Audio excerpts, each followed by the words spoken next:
All right. Okay. Assalamu alaikum, Imam. Good morning. Wa alaikum assalam wa rahmatullahi wa barakatuh. Good morning to you and wa alaikum assalam to all the listeners out there. How's it going? How was your Fajr? My Fajr was good, alhamdulillah. Thank you for joining. No, I couldn't make it, unfortunately. I was ready. I was up and ready at 6, but my Uber had a 40-minute wait. I don't know why Memphis, the Ubers are so delayed here. But alhamdulillah, inshallah, next time I'll bring a rental. Insha'Allah, ya Rabbil Alameen. Who Who's been with you? Hayakallah. Who led the salah this morning? Because it's 3 imams, so every salah is a fight. All right, who gets to lead this one? You know what I mean? Okay, so there are, yes, 3 of us, but there are also 3 different entities that we serve. So there is the MIC, that's a Memphis Islamic Center. And then there is the Salam Mosque, which is about 15 miles from here. Okay. And then there is PVS, that's Pleasant View School. So we all teach at the school. I teach AP psychology there. And Sheikh Anwar and Sheikh Faqih, they teach Islamic Studies.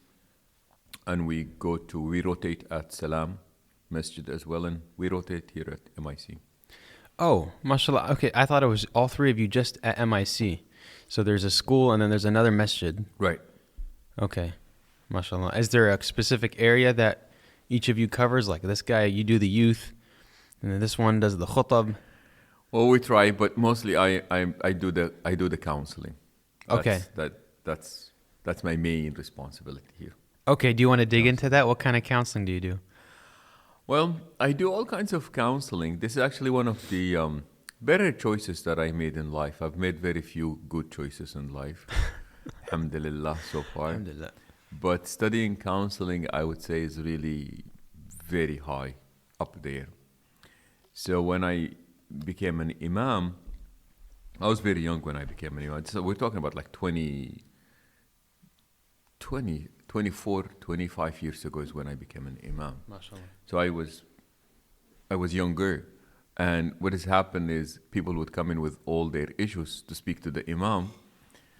But I really did not know what I was doing. I would listen to people. I would, talk to people, but I don't think I knew what I was doing. So I said, well, because people trust the imams, which is Right. the case in most religious communities. People go to their pastor, they go to their rabbi, they consult with whoever the reverend is. And of course, people come to the imam. So we're trusted people in the community. Trusted is one thing, qualified is something else. Right. So I think I was trusted, but definitely no qualifications. So I said, well, if people are coming here anyways, I might as well go and study counseling. And alhamdulillah, it's really, really proven to be a good thing that I did. So you have a degree in counseling? Yeah. So I do have a degree in counseling. I'm a licensed therapist in the state Mashallah. of California. Okay. So is it marriage therapy? Is it personal therapy? Yeah. So what we do is we were called MFTs, Marriage and Family Therapist. We are allowed and we have the ability to diagnose and treat different mental illnesses. We're able to treat, anxiety disorders, mood disorders, personality disorders, and so on. Okay. So is there a specific theme that the masjid has that you're catering towards? Like what kind of cases do you see? We're not very different, from the community outside, the non-Muslim community outside. So we have our fair share of anxiety disorders. We have our fair share of mood and depression disorders. We have our fair share of family-related issues, divorces, and you name it. We're not different. I think what makes us unique is the cultural competency, because there is a lot of culture that takes place that we're not necessarily aware of. So there is the cultural competency, and of course many times there is a language barrier. So sometimes people, English is not my first language, but I've lived here for so long that my Arabi, I've lost some of my vocabs and the expressions. So I want to speak to somebody and I want to be able to match and mix my Arabic and English, and it helps that the person is aware of what I'm saying. So that's a big deal. And of course, there is the religious component into it. And counseling is a setting where it's not just important that you know the language that the person speaks. There is more that needs to be known, that you don't have to spend a lot of energy and time on.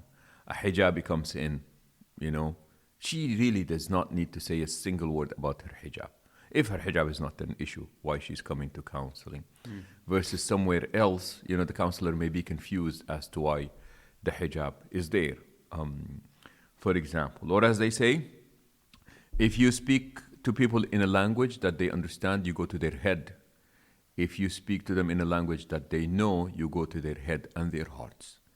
People want to speak in a language that they know, not they just understand. And then, of course, comes the Islam part into it. You know, many people, they want to come and see a Muslim counselor because Islam is important to them. Or at least they want to be kept within the Islamic boundaries when it comes to the treatment, for example. I hear you. The part about anxiety disorders, do you ever get a case where you think, oh man, this person got a jinn inside them? You know what I mean? Yeah. So we do have. So usually, people who believe that they have a jinn inside them, that is more of the not necessarily anxiety disorders, but we're looking into different aspects of what might be going on. But yeah, we have people who believe that there is they're possessed. And remember, as a counselor, I believe whatever the client tells me. I believe them that they believe that they are possessed. Like when they say that they're possessed, they're not making this up. They really believe that they are possessed. My job is to meet them where they are. Right. So that's where we begin. We begin with the belief that I acknowledge that this is what they believe. Is it religion? That's going to be a different story. So yes, and we do have a class. I teach a course on Islam and psychology, and there is a very specific portion of the class that we've dedicated into when bad theology leads to bad psychology. And that's when we speak about how sometimes people have a misunderstanding, religious misunderstanding, that leads into creating bad psychology.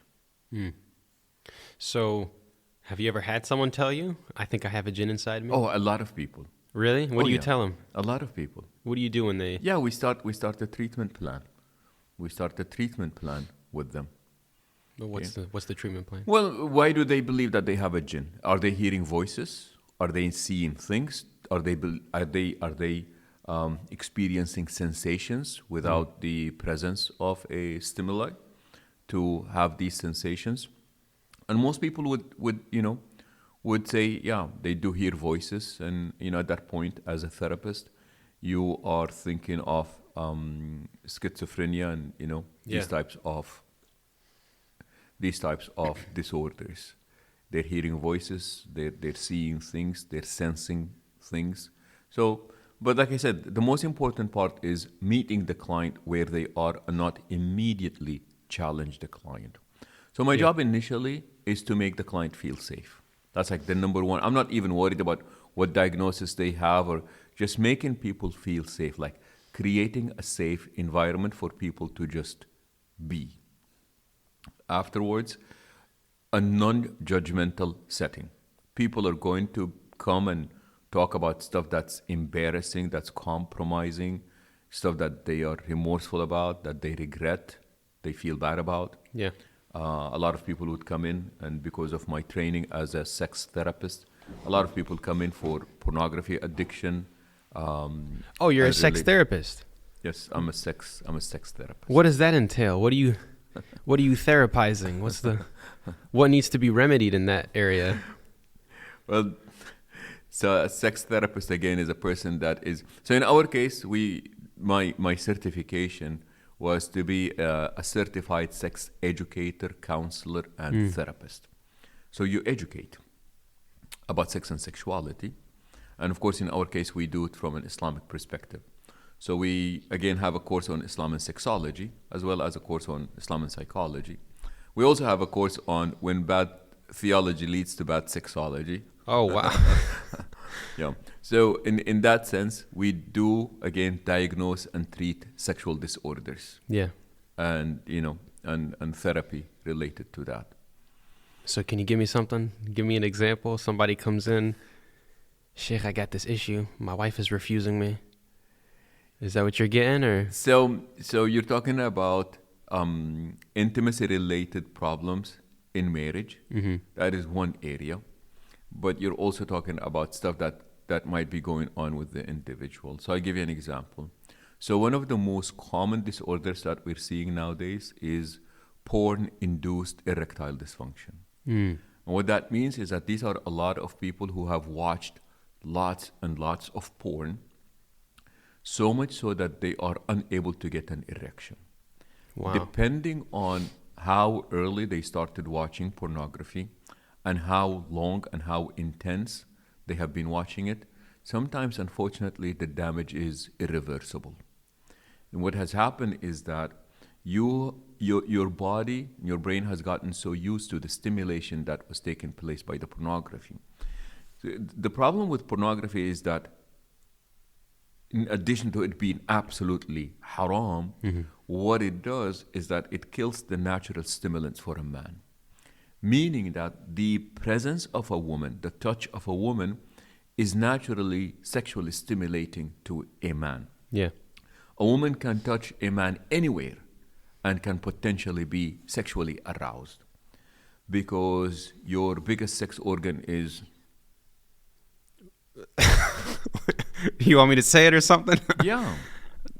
The private part. We'll just say that. How's that? That is actually wrong. Oh. You have a second guess. Your hand? I don't know. What? That's strike number 2. You got one last strike left. The biggest sexual organ? Yep. I don't know. Yeah, most people don't. So the biggest sex organ is the skin. Oh, I didn't see that as an organ. I mean, Oh, yeah. you didn't. Of course you didn't. I mean, I was thinking of a body part. The skin is a body part as well. Okay. So skin. That makes sense. Yeah. So the biggest sex organ is the skin. So a man can be touched by a woman. A woman can be touched by a man. Not necessarily in what we would deem the private parts to be sexually aroused. You can touch somebody's cheeks and they would be sexually aroused. You can We're talking about these cheeks. I'm talking about this, yes, the cheeks, yeah. On the side of your face. Okay. You can be touching somebody's hands and you would be sexually aroused, especially if you have interest in that person. Mm-hmm. So this is what we call like natural stimulations. Sometimes you don't even have to touch and you would be naturally aroused as a man. Of course, remember, we're not promoting this behavior. Yeah. We're just saying that, look, naturally this is giving an example of what a natural stimulant is. So what pornography does is that eventually it kills this natural stimulants in you, where being touched does not arouse you. Seeing a woman does not arouse you because you've watched so much porn, and the idea of novelty and continuously looking at something else, that has just really killed the natural stimulants with you. So you asked me about cases that I've seen. One case was a sad case. Woman called me and she said, look, my husband is really addicted to pornography. There is nothing that I can do to compete with the girls that he sees, on his porn. Yeah. I can lose weight, I can change the color of my hair, I can dress up. There is just really nothing that I can do to my husband to stimulate or excite my husband sexually. Wow. So she said that what he does now is he will have his laptop next to him in bed, watch porn, be aroused by porn, and then come, and be with his wife. Damn, what the hell? Exactly. Holy And that's smokes. a really, really sad situation. Right. Because that's not natural. Of That course, is absolutely not natural. And it's not good for the wife either. It's very unfair and it's not healthy. So this is what porn does to people. So as a sex therapist, I can either be dealing with that individual, a young man. Most consumers of porn are young men. Sometimes it's women, but the majority are men. So I have these young men.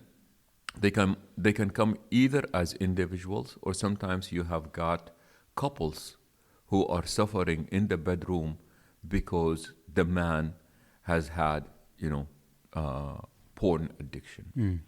So porn-induced erectile dysfunction is the most common diagnosis that we are seeing nowadays in intimate relationships. Just a quick question. Erectile dysfunction, just so I'm like clear on what this means. This means that he cannot be sexually aroused. Yeah. So erectile dysfunction is in reference to what happens to the man's penis as a result of being sexually aroused. Can we say that? I hope so. Let's see what happens. Because I know you've had the reputation there. We'll see what happens on YouTube. Yeah. So basically what happens is, think of the process of erection is a hydraulic process. A man gets excited, the body responds, blood flows into the penis, we have an erection. That's, the basic mechanism of it. And you become aroused either by fantasizing. We had, we do also the difference between animal sex and human sex. So humans have the ability to fantasize and become sexually aroused because of their fantasies, or be naturally stimulated. And both, you have, an erection that takes place. An exception would also be having a morning erection for men. You wake up in the morning at 3 a.m. and, what is going on? And that process starts with us when we are 1 month old. So if you ever have a child and, you're cleaning them, or, all of a sudden you just realize that this is what's going on, that is the body of just making sure that there is maintenance that is taking place. So there are different reasons as to why people, specifically men, are unable to have an erection. So within sexual disorders regarding men, erectile dysfunction is the most common. And we get it either because of age. The older we get, our sexual energy and abilities, they go down. We get it sometimes because of medical related reasons, such as diabetes, for example, cardiovascular diseases that can have an impact on a man's ability to have an erection. Sometimes we may be taking certain types of medications that can have a side effect, and one of their side effects is a man becoming unable to have an erection. And sometimes it can be environmental reasons, such as obesity, lifestyle, such as smoking, alcoholism. That's very common. And sometimes the issues can also be mental, such as anxiety and depression. They would have an impact on a man's ability to have an erection. What we are seeing now is this happens all the time. Yeah. Like all the time. Like a good number of men, it's something that we go through at some point in our lives. No shame about it. There is, you're older, you're diabetic, you're obese, especially, belly fat, for example, cardiovascular related issues. So these are all issues that we can go through. Sometimes the relationship is not doing well at home, and you just no longer have an interest in each other because the relationship is really bad. So we would see that sex suffers as a result. Sometimes after the birth of a child, also intimacy within couples suffers as a result of that. So when we say porn-induced erectile dysfunction, it is not medication that they're taking. It's not diabetes that they have. They're not old. We're talking about men in their early to mid-20s. Like, this is supposed to be your sexual peak. Yeah. Like in your late teens, 14, 15, into your late 20s, like this is your absolute sexual peak. Right. And during this time, if there is like really no medical reason, psychological reason, and what we're seeing is, unfortunately, it is the consumption of pornography that is causing the erectile dysfunction. And for the listeners out there, sometimes we do not know the consequences of this behavior until it's too late. If you continuously watch pornography to the point where you're no longer able to get an erection, and not only that, there is going to be a point where the damage is so irreversible that no matter how much porn you watch, no matter how much Viagra and Cialis you take, you're not going to get an erection. And these two things are like stuff that stops erectile dysfunction that you just mentioned. The Cialis and the Viagra, yeah. These are medications that are given to boost a man's ability to have an erection, and they help, because of age or other issues. You can, there is medicinal help. What I'm saying is that the damage in these cases is so deep and intense that even with medication, there is really nothing that can be done about it. And that is why, if you work in the porn industry, like let's say you're a cameraman in the porn industry, you have to sign a waiver, a consent form, that says that within 2 months of you being in the industry, you will lose your ability to have an erection. No way. Yes. Wow. Why would they take the job? That's... And again, for many people out there say, man, this will be like the best job, man. Just be watching people doing the... Oh, no, you'll be watching people and it's only exciting for the first 15 minutes. Yeah. And then afterwards, you just get used to it. You get so used to it that there is none of it will ever excite you again. That's so crazy. You would have to sign that waiver saying, I will not be able to get... I know that I will not be able to get an erection, 2 months after, 2 months working in this place. That's crazy. And that's why the deen is so beautiful. And the thing about, we have a course on, the Quran and sexuality, because there are at least over 84 sexual references in the Quran. And most people think that the Quran's approach to sex and sexuality is haram and halal. And, to people it's like, can't do anything before marriage, can't do anything during marriage, unless it's your spouse. To them, that's like the teaching of sex and sexuality in Islam. Yeah. That's part of it, but that's not everything in it. Like when the Quran tells people to lower their gaze, it's not just about moral purity. It's not just about objectification of the other. But there is also something that's, it is in your best interest to lower your gaze. Because if you don't, eventually you become hyper. Nowadays, what happens is, people who go to universities, colleges, especially summertime, people, especially a good number of men, you become hyper-sexualized. Okay? You're just stimulated all the time. And eventually it just grows old because you've just been exposed to it so much that it is messing up with your natural stimulants. The presence of a woman is really beautiful, but it's not a big deal to many people. Seeing less clothed women is stimulating, but not so to many people because, I've seen it so many times. I've gotten so used to it. So the deen tells you to lower your gaze. It is in your best interest that you lower your gaze. Yeah, for sure. Can you step back, though, to the sexual references in the Quran? Because one thing that stands out to me, especially in that regard, is that it doesn't say in the Quran, it doesn't say man's desire for woman is like a bad thing. Or it says it says زُيِّنَ لِلنَّاسِ حُبُّ الشَّهَوَاتِ مِنَ النِّسَاءِ. Right? So it says it beautified for men, their lust for women, right?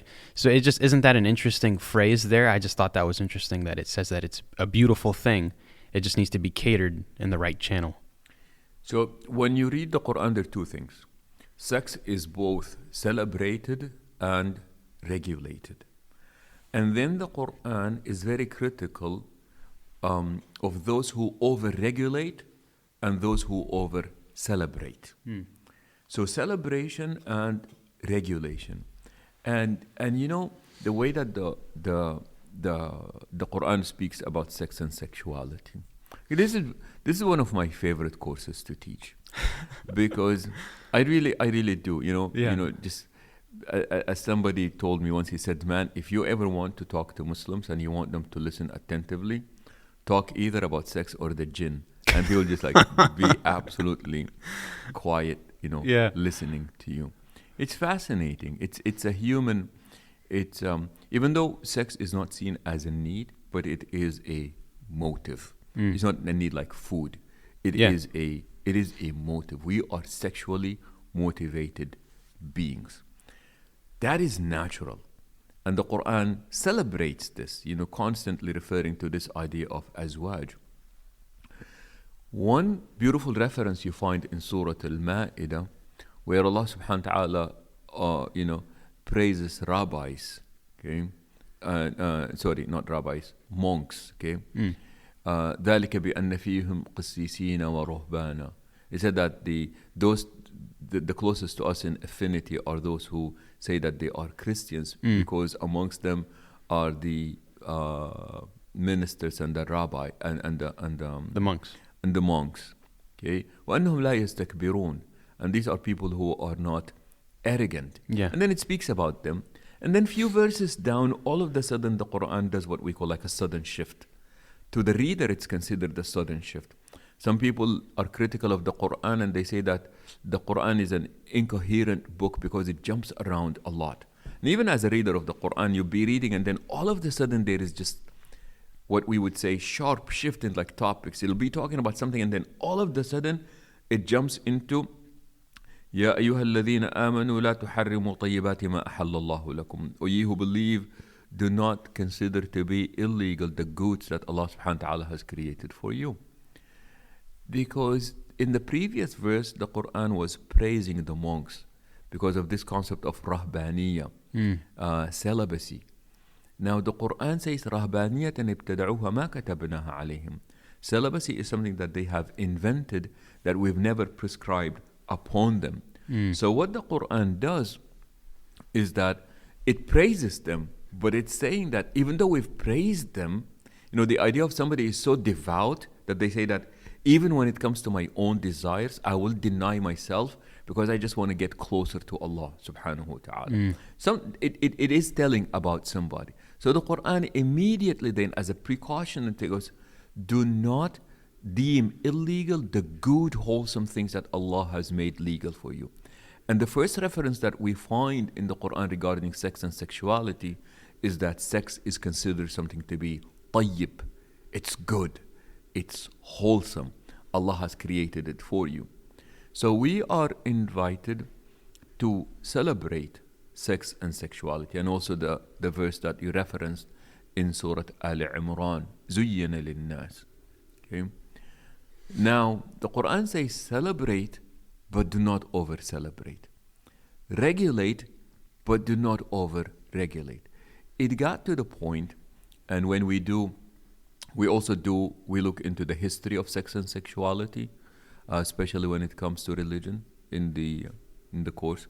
I'm sorry I keep talking about the course like I'm advertising for the course. But in that there is a part where we speak about the history of sexuality. And then there is a point where in Christianity, in the Catholic Church, it was deemed that even a sexual thought, if you think it in your heart, then you have already committed adultery. Oh, wow. They in the church they would start by saying that for any priest that had slept the night before with his wife, they cannot attend mass. And then it will say that for anybody who wants to become a priest, they can no longer be married. And they just kept regulating and restricting, so much so that it said that even if you think it in your head, you have already committed adultery. Well, what they're saying is that sex is intrinsically evil. Like it's intrinsically evil, and the only reason we have it is so that we, reproduce. Well, that's problematic. Even if thinking about it is illegal because it's intrinsically bad, what do? And then all of a sudden, they literally came up with devices that men would wear around their private parts. You would literally have, and we've got the images that we show in the class about it's something that they call a chastity belt. And that belt would, you would insert your private part as a man there, and the slightest, erection would expose your private part to needles. Oh my God! So that you go back to your state of, prior. So you have these issues, or they would, women would tie these belts around themselves, and they would throw away the key, or men.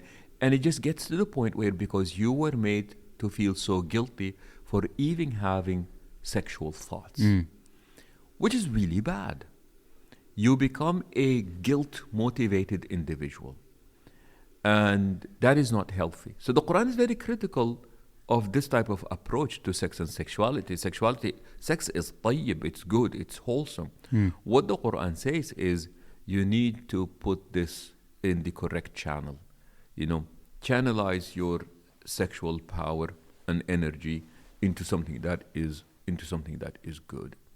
So in the Quran, sex is celebrated, and so that's when I say that when bad theology leads to bad sexology, you have this in our own community sometimes, and unfortunately.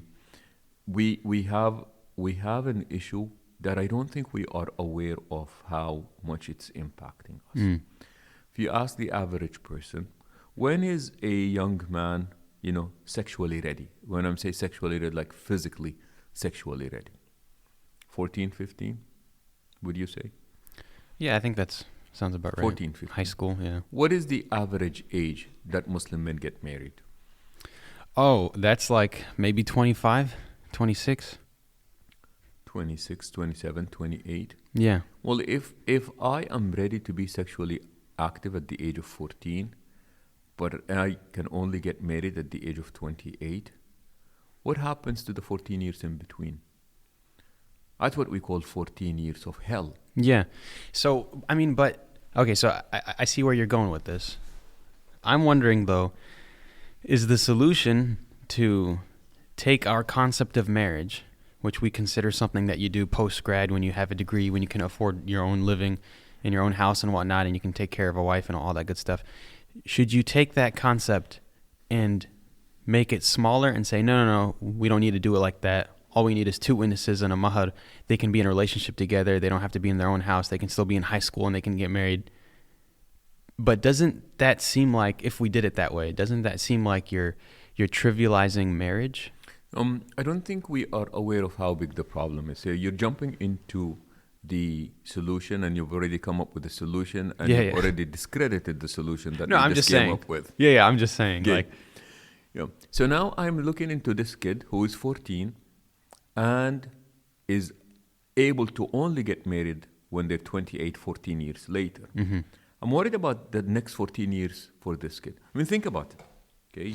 And please, before you blast me, please hear what I am proposing here. If you have a non-practicing Muslim or a non-Muslim, they were ready to be sexually active at the age of 15, and they became sexually active at the age of 15. And then you have a Muslim who decided that they're going to keep their chastity and save themselves until they are married. They get married at the age of 28, 30, 15 years, 14 years later. The people who decided to be sexually active at the age of 15, the non-practicing Muslim or the non-Muslim, are closer to fitrah than the person that decided to wait until they are 30 years old to be sexually active. That's a good point. Remember. Yeah. We are saying that they're closer to fitrah. We disagree with the way that they decided to practice their sexual energy. Can you define fitrah for a second? Just natural inclinations. Okay.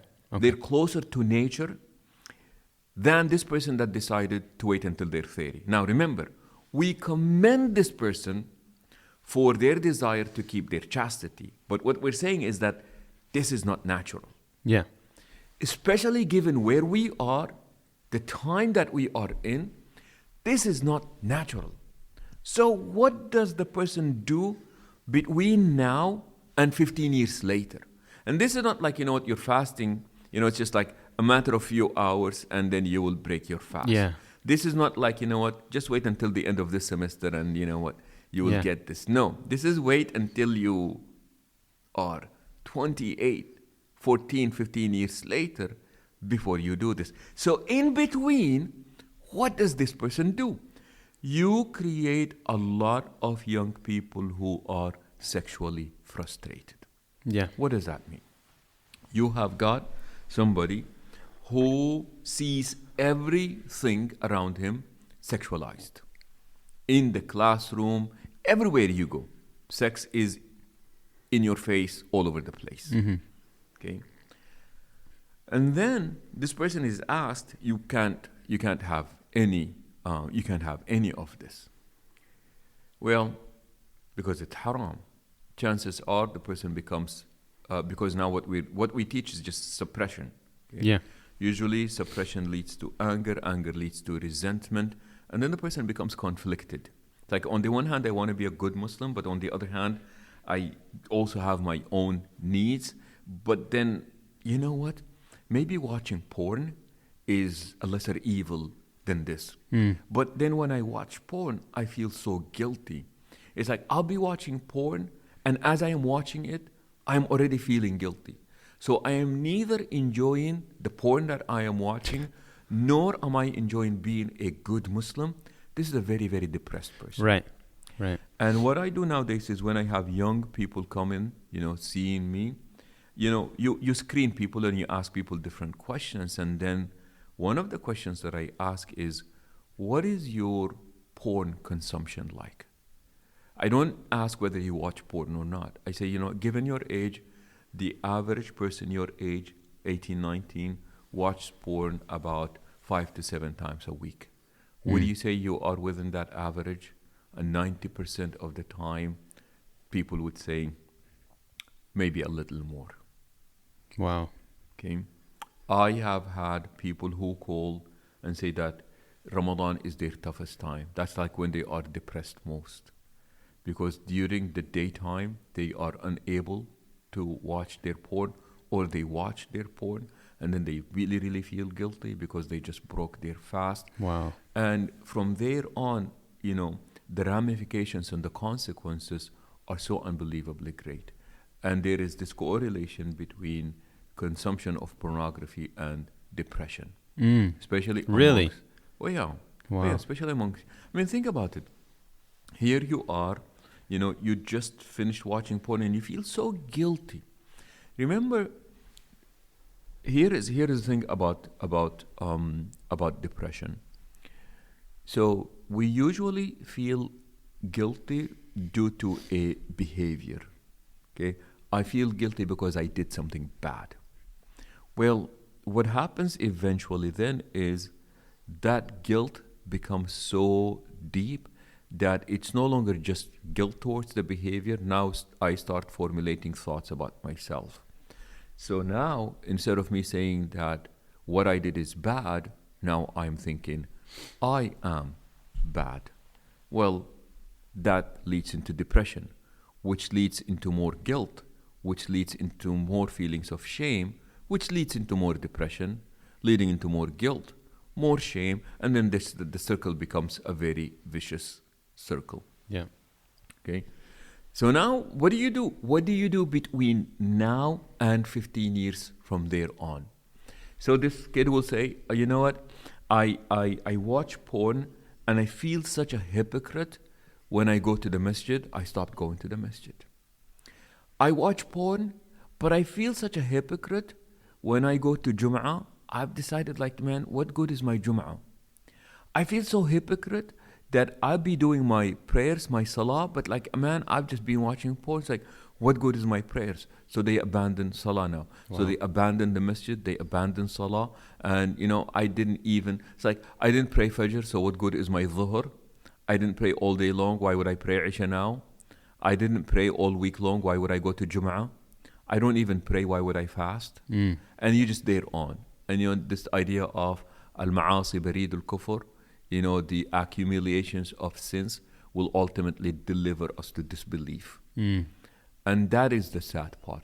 So before we even think of solutions, I really, really want people to just really understand how intense and deep this problem is. Right. We're not even talking about people just feeling emotionally starved.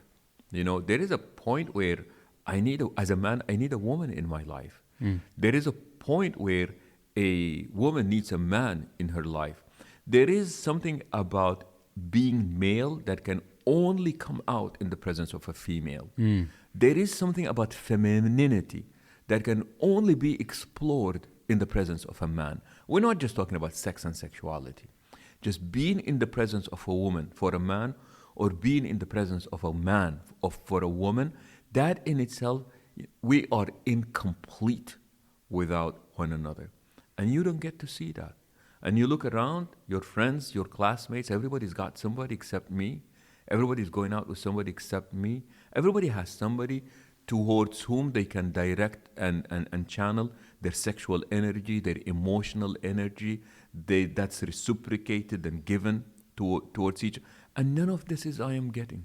And I'm told that, I've got to wait for the next 15 years for me to do that. Remember, commendable, but not advisable. Close to that sense of fitrah, nature, but you're doing it the wrong way. And to me, in between, a lot of people are conflicted. A lot of people are depressed. A lot of people are resentful because of that. I don't really think we understand how deep that problem is. So it's very common nowadays for my young clients, men and women. I ask them if they're sexually active. Oh, Shaykh, and what happened is that, look, I just can't take it. I've had, young, practicing good Muslim girls who would be telling me that, look, there is really, I just can't help it. Or young boys would say, I can't really help it. It's just all over the place, and you can reject these notions, but you cannot escape them. So what's our solution? Because you were going to propose one. I was waiting for it. Unfortunately, the solutions that I propose are not going to be solutions that are going to be appreciated. That's okay. Let's hear it. Accepted by the Let's hear it. By the masses. Well, the most obvious thing would be what you just proposed. Maybe we ought to let young people get married sooner. That's a good solution on paper. So I'm 18 years old, and I come and I propose to your daughter. First thing you're going to ask is what? Do you have a job? Right, exactly. Can you support a family? Do you have a degree? And the answer is no. So what are you going to do? You're not ready. Yeah. You're not ready. At 18, you're not ready. Okay? I would say we don't need to wait until we're 28 and 30. By the way, 28 and 30 is very optimistic. We're talking about in the US, that may be a possibility. In some of the Muslim countries, I know that in the Middle East, in some areas, men are getting married at the age of 35. Wow. That is really sad. That's a very, very sad story. There is, you're talking about, girls waiting until their, late 30s. And that's really sad. Because people genuinely do want to get married. They really do. And they really want to honor their deen as well. They want to do it the right way. Yeah. And that needs help. So definitely there is something about minimizing that 28 and 30. I believe that we can really, really bring it down. Appreciate parents who tell their kids, especially if parents who can afford it, say, look, son, if you find somebody and you're really interested, we will support you. You continue going to your school. We will, do whatever it takes to get you ready and, support you to have a wife. Yeah. Some people would suggest the idea of, what about, do people really need to move in together? Do they have to be living together? Maybe they can get married, be together, until they they're able to be on their own. Yeah. Okay. Again, these are all good solutions, but they remain to be they are good on paper. They're not necessarily practical solutions that people are willing to explore. However, giving people that option, I think, is a good place to start. I know people who I have done kitabs for people who are 17 and 16. Wow. The parents came in and they say, you know what, this is my son and this is my daughter, and you know what, we want them to get married with the understanding that we want them to have a halal relationship. They've committed to each other, and we just make sure that they don't get pregnant right now, and one day, inshallah, they will be able to move and be on their own. Yeah. That's really nice, mashallah, tabarakallah, that people have done this. I know people who have big places. I particularly know this brother. He noticed a young brother in the community. He said, look, I really like you. I have my daughter. Why don't you come and meet? And if you agree, you can move in with us until you are able to be on your own. 19-year-old kid got married to his 17-year-old daughter. He moved in with them, lived there for a few years. They finished their schooling. They got their own place. They've got their kids right now. MashaAllah. These are beautiful, beautiful examples. Like proposing this as these are ways to help our, young brothers and sisters, cope with what is happening.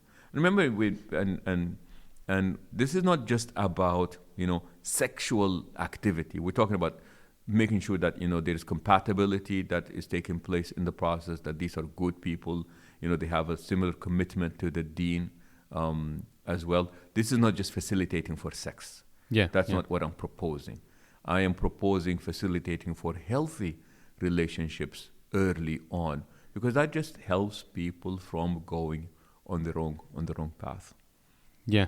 So just to challenge this proposal a little bit, and it sounds like a good proposal. I'm just wondering, in terms of someone that would say, well, if you delay it, if you require a large mahr, if you require certain things like a qa'a for the wedding, a big ballroom and all that stuff, it puts a certain level of commitment on the man's part, and it sifts out all the people with bad intentions. So how do you avoid, in your proposal, people with bad intentions that don't want a marriage? They just want Okay, so I performed a marriage before where the cost of the marriage, wallahi, I think was over $300,000. Good God. Just the cost of the marriage. Oh my God. It was at the Ritz-Carlton overlooking the ocean. It was one of the most beautiful marriages I have seen. Ended up getting divorced. Yeah, I mean, that happens. Okay, so you want a commitment. You're thinking that financial commitment is the only way to vet out, those who are serious and those who are bad intentions. Or many people don't mind, paying for the qa'a, for the hall and all that stuff, and they still have bad intentions. Okay? So that's not it, and that's where we propose premarital counseling as well. Actually have a course called Before You Say I Do, and that's where you get to know, finding Mr. Right and avoiding Mr. Wrong type of an approach. So like I said, this is not just to facilitate for sex. Yeah. This is to facilitate for healthy relationships. Of course, you want to take also in consideration the level of maturity. Because you're 18 and you're a stud, that does not qualify you, Right. To be married. We're also looking for a certain level of maturity. Right. You could be 25 and 28 and you're still addicted to video games, and all you want to do is, play Fortnite and be on. To me, it's like it doesn't matter how, So to me, it's like looking for maturity, looking to facilitate for these things. And then, of course, there is also the proposal of, this is where people get... The chastity belt? No. The chastity belt is... We don't have a chastity belt, but we have fasting.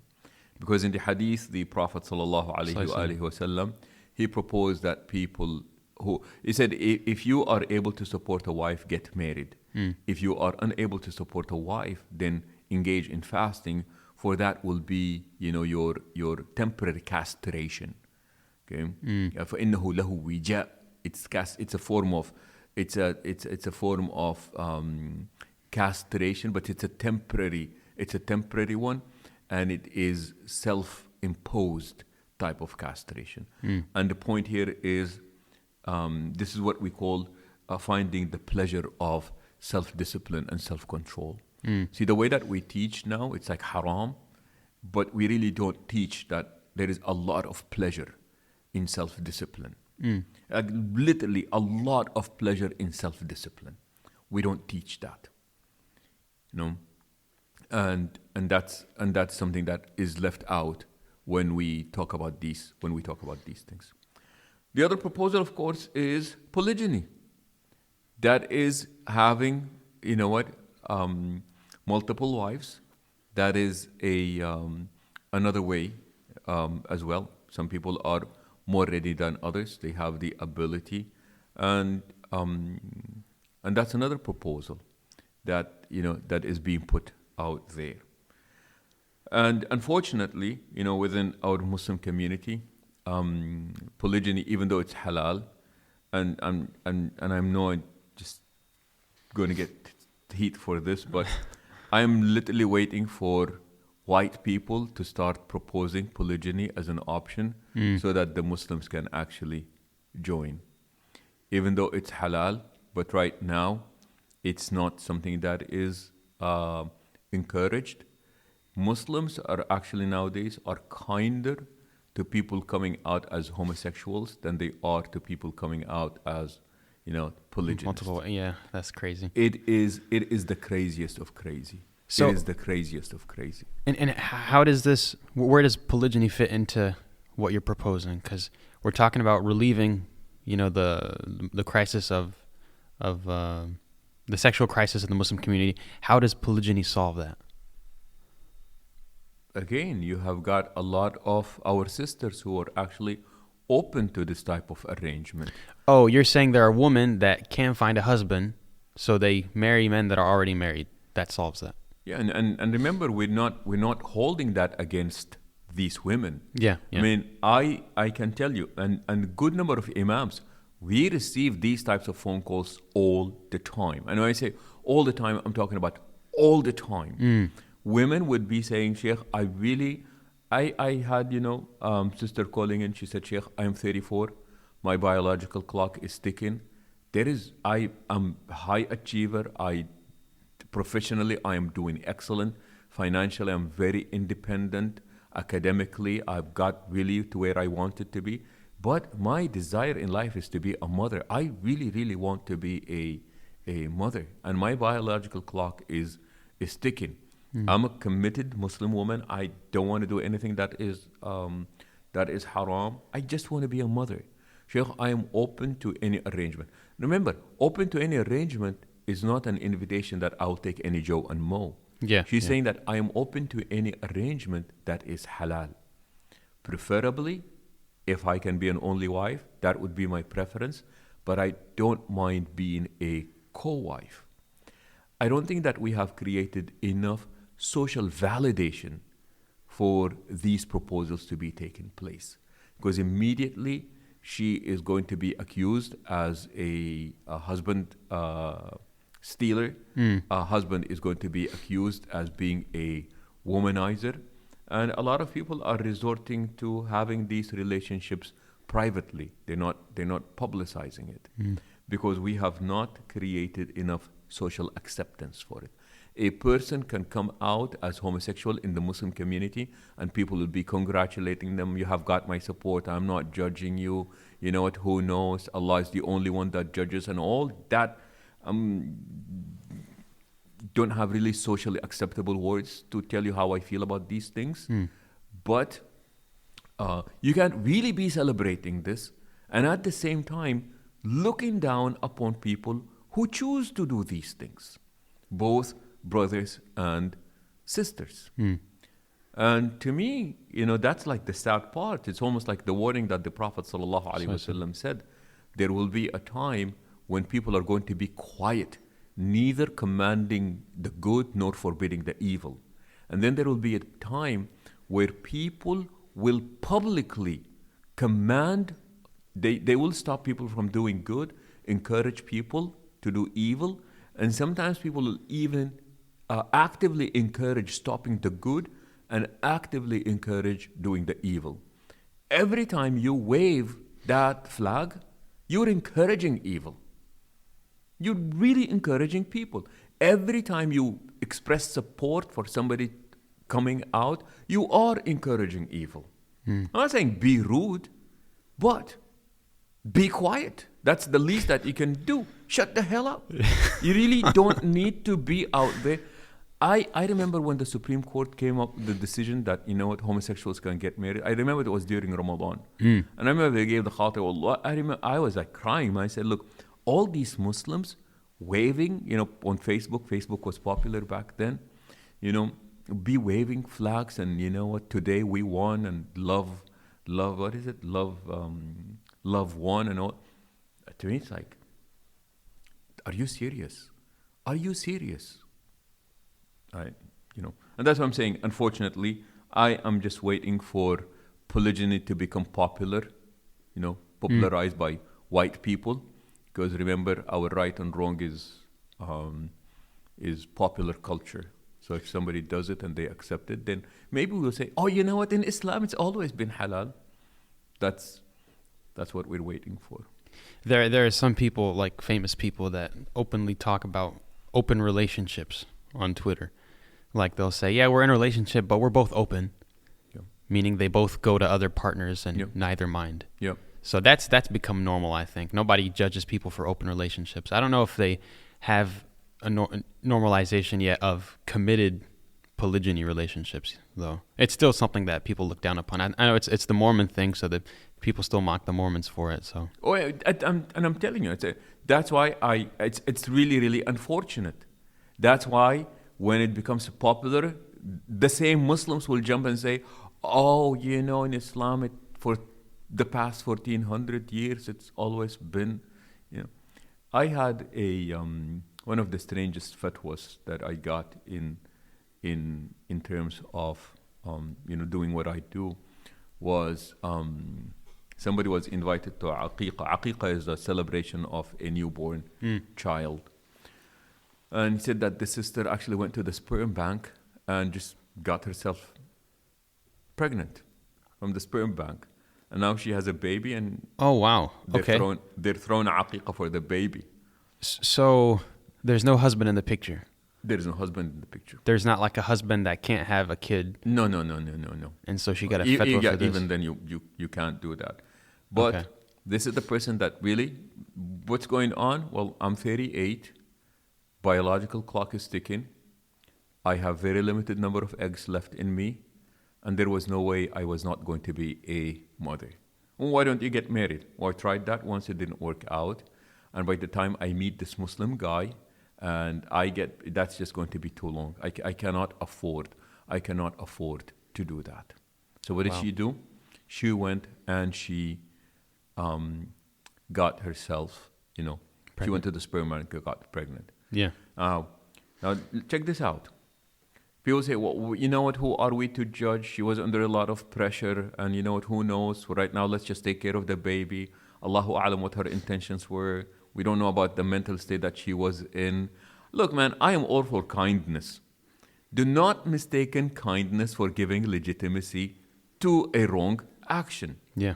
If that same woman was to get pregnant in a secret marriage, a private marriage, by somebody who was already pregnant, or she would have been chewed. She would have been, despite the fact that is a halal relationship, people would just be chewing her up, left and right.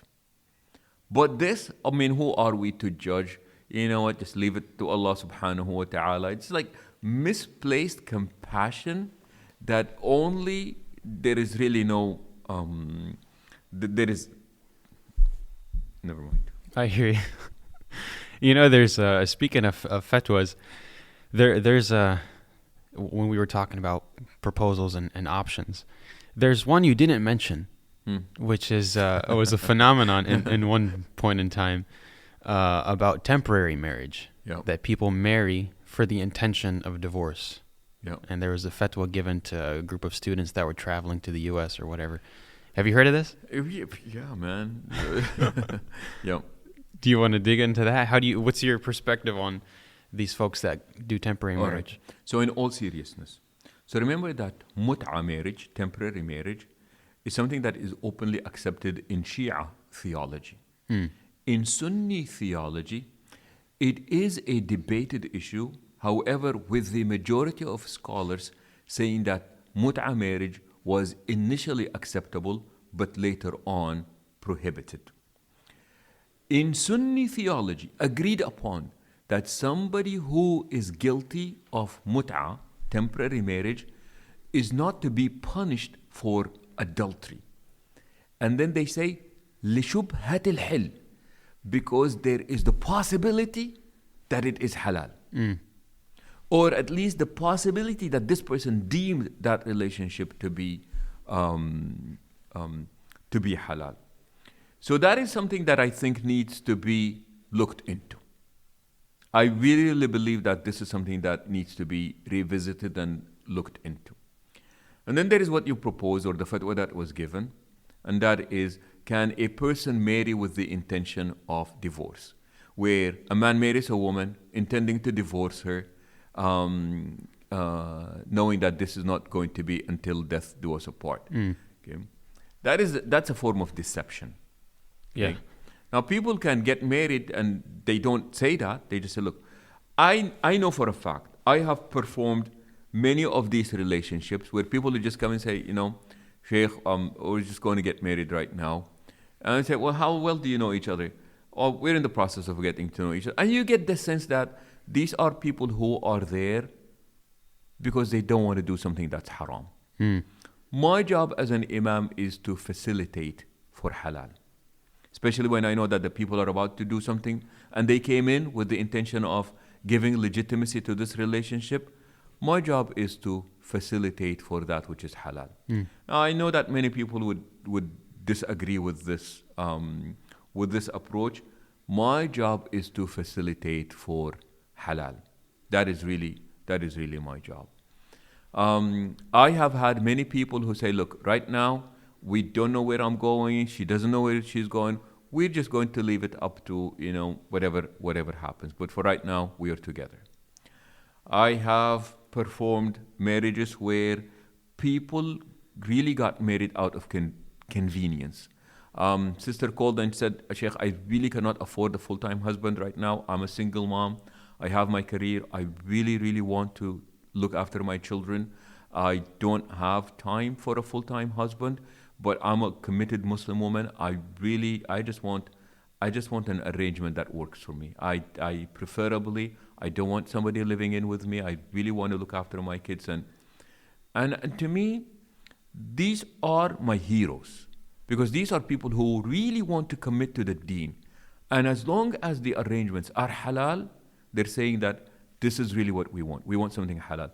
And remember, these people are not just out there to be sexually active. They're looking for somebody who's good, somebody who's responsible, somebody who's mature, somebody that they feel compatibility with. Sex is part of it, but it's not everything. Everything is not about it. So I don't want to give the impression that these people are just there for the physical joy of a relationship. They'll be saying, look, I want somebody that I can talk to, that I feel intellectually stimulated by, somebody that can offer me support, somebody that can just, I can just by the end of the day talk about how my week was, how my day was. I can talk about my frustration, get advice from, get guidance from. But for right now, I just cannot afford a full-time person in my life. Alhamdulillah. I did that marriage for people and they meet halfway. He is a single dad with kids. We've got his own issues going on. She's a single mom somewhere else. And you know what? Once every 2 or 3 months, they meet whenever possible. These are the arrangements that are working for people. Alhamdulillah. As long as it's halal, it is halal.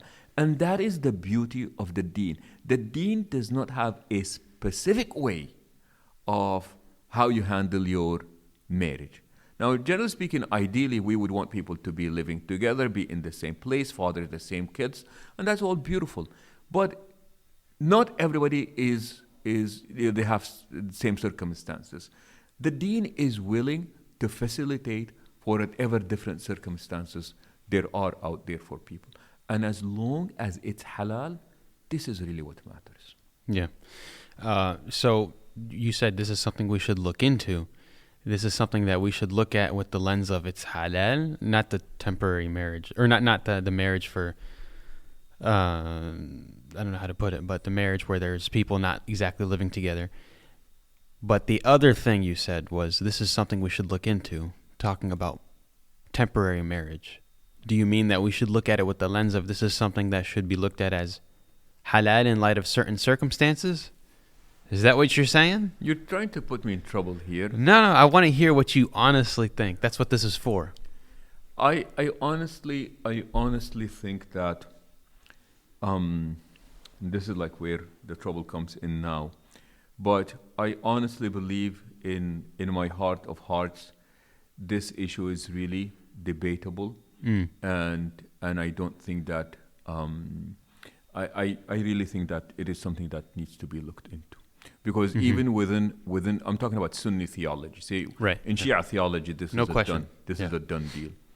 In Sunni theology, I think it's an issue that needs to be revisited and consider you know what, maybe there is something there.